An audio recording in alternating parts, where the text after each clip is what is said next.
job. May not have been. Oh, look at that! That was cool. Hey guys, welcome back to the channel. My name is Gumurak. I'm a variety streamer over on Twitch. We're starting a new series here on YouTube where we're going to be reviewing games. And today, we're going to be talking about Outriders by People Can Fly. Today, we're going to be going over its story, its replay, its bugs that's currently plaguing it, and whether I think the game's worth your money and your time or not. So if you guys like what you see here today, please consider hitting that subscribe button and hit that bell notification to know when I drop a new video. So let's talk about People Can Fly. People Can Fly put Outriders in development in 2015 and they announced it at E3. When they announced it at E3, they caught the attention of Square Enix, who picked them up and they became their publisher and then actually pushed People Can Fly into expanding the storyline that they originally had created for the game. They then went from a small studio out of Poland with 40 people operating it to over 200, and I will explain later why that statistic is very important. Okay, let's talk storyline, and yep, it's as bad as you think.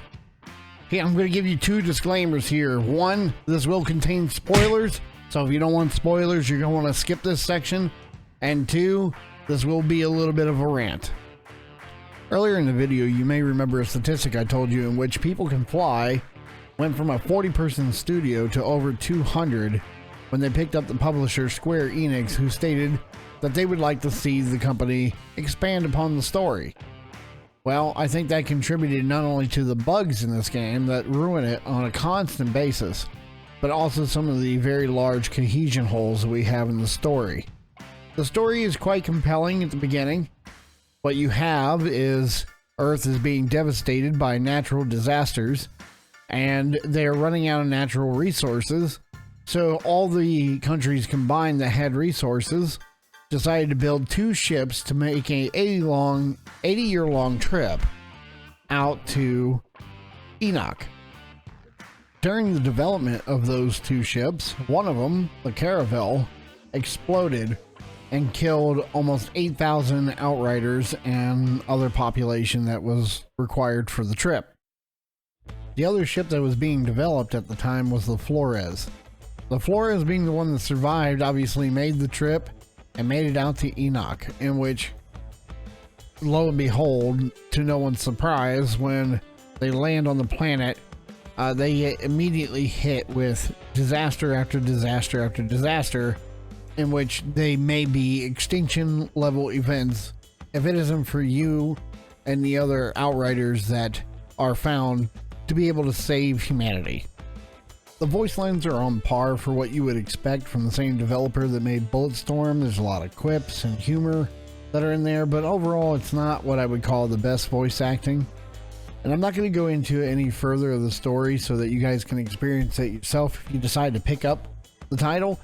However, incoming spoilers, I want to talk about 2 points that break the actual storyline of this game.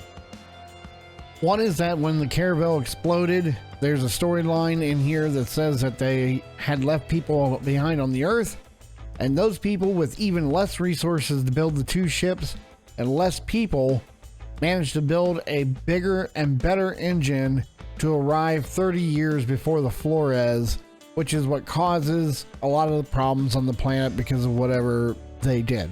I won't go into that. You can experience it for yourself. The second one is that Jakob has a storyline that contradicts that one and says that anybody who was on the Caravel and that ship exploded had a free pass to be on the Flores. So with that storyline, it tells you that nobody would have been left behind. That seems really rushed. And the storyline's really great up until you find out about what happened to the Caravel and what is happening to the planet. And then it just kind of falls apart from there. Let's talk about the replayability of this game and how much it needs improvement. There's a two-tiered leveling system inside of this game. There is world tier and then there's expedition tiers. On top of having a tier leveling system, you also have to level your character. So your character has a maximum level of 30. And gear has a maximum level of 50, which is how they make gear feel so powerful in this game. The issue with this system is that once you get into expeditions, world tier, and redoing the story for the game, it just makes it completely irrelevant. You just want to do expeditions, period. The problem with expeditions is that you get all the way up to level 15, and then when you get up to 15, there's one expedition called Eye of the Storm. That's supposed to be the grand all, big all expedition that you can do, but the problem is that it rewards no extra loot, and it is insanely difficult. Even for people with top tier gear, there is zero incentive to do this Eye of the Storm whatsoever. So the game turns into a constant grind fest at that point. The AI has odd behaviors, and bosses will actually literally shove you into the entrance. So the game at that point then becomes an infinite loot and farm quest, and either to get the most perfect rolled items. And then to top things off, you have a very large number of combinations of things you can do between the mods you can put on your gear and the stats that you can get them rolled out for. There's a lot of ways to get those done, and builds are kind of a commonplace within the community. The really bad part about the community right now is that they did not put in any kind of safeguards for anybody that was doing expeditions with people. So right now you have griefers that are actually kicking people out just before the end of an expedition, so you get absolutely nothing at all, and they don't get any benefit out of it, so there's no reason for them to fucking do it, but they do it anyways. And it's probably the most toxic thing I've ever seen in a video game in like fucking forever. Let's talk about bugs and how they're a complete disaster for this game. This game is plagued with bugs. Now, a good portion of them have been fixed with patches already, but there are still a good number of things that are on here. So there's network latency, and inventory wipe, character lockouts, inability to finish missions, NPCs fall through the floor, NPCs stop working all together, hitbox issues, general crashes, 80% stuck loading bug, crossplay failures. This is a $60 release title. $60. I will never understand a company that will release a game with this many bugs at $60. It almost looks like you did not test this game at all. The problem with testing is that game companies are still trying to keep games at $60 because nobody wants to pay $70, $75, $80 for a game. They have to pay for network costs, so they try to keep open tests and things like that down, and they use in-house testers. You can tell this by looking at the QA tester list that's at the end of the game when you see the credits, or if you go and look it up on any media that you can find it on.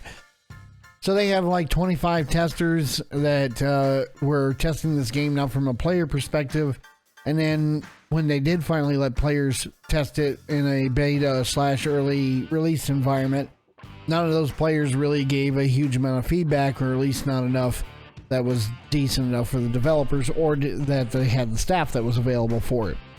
To top things off, when they get bugs reported to them, they try to post a fix for it on the weekend. They post it on Friday, and then they go completely dark on the weekend.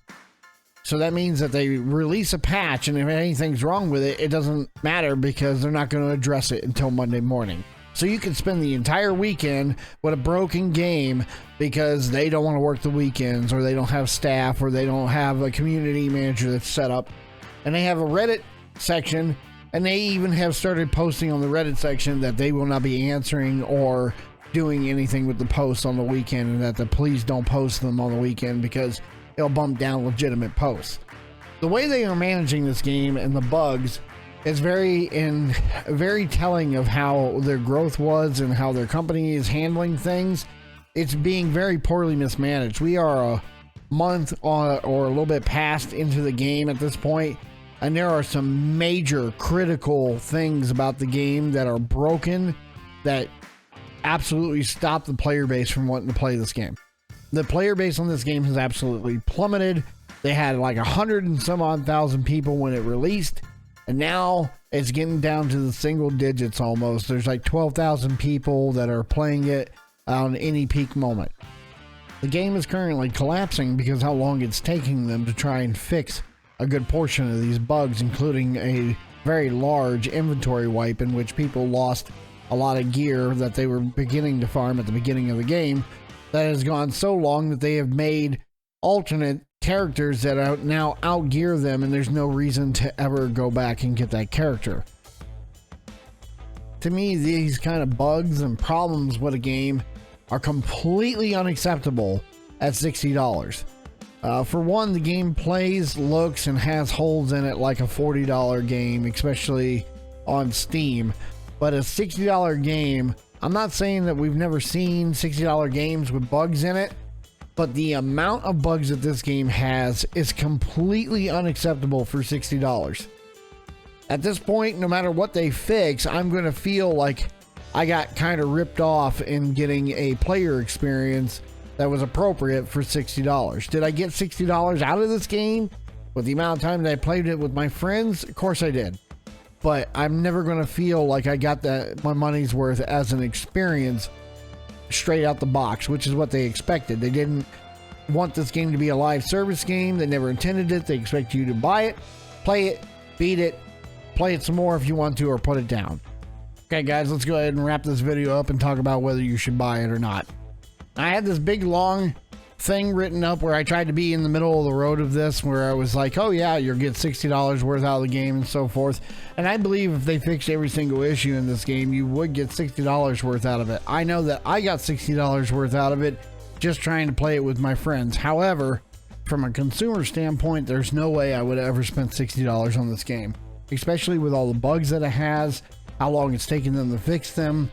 And even though they have an active development staff that has continued to work on these problems, the sheer fact that it was released in this state and continues to be in this state long after its release makes it completely unacceptable. I would not suggest buying the title at this time unless it goes on sale or they fix every one of the issues. The likelihood of them fixing every one of the issues anytime soon is slim to none. So I would wait for the title to go on sale at this point. It's an absolute buy and loads of fun, I would say, at $40, but it is definitely not worth a $60 price tag at this time. I want to thank you guys very much for watching the video today. Don't forget to hit that subscription button and then the bell notification to know when I put up new videos. Make sure you give the video a thumbs up and either to kick off the algorithm for me. It's greatly appreciated. And I thank you all for being here. Make sure you catch us live on Twitch Friday through Monday, 8 p.m. Central to midnight. And I'll see you guys in the next video. Peace.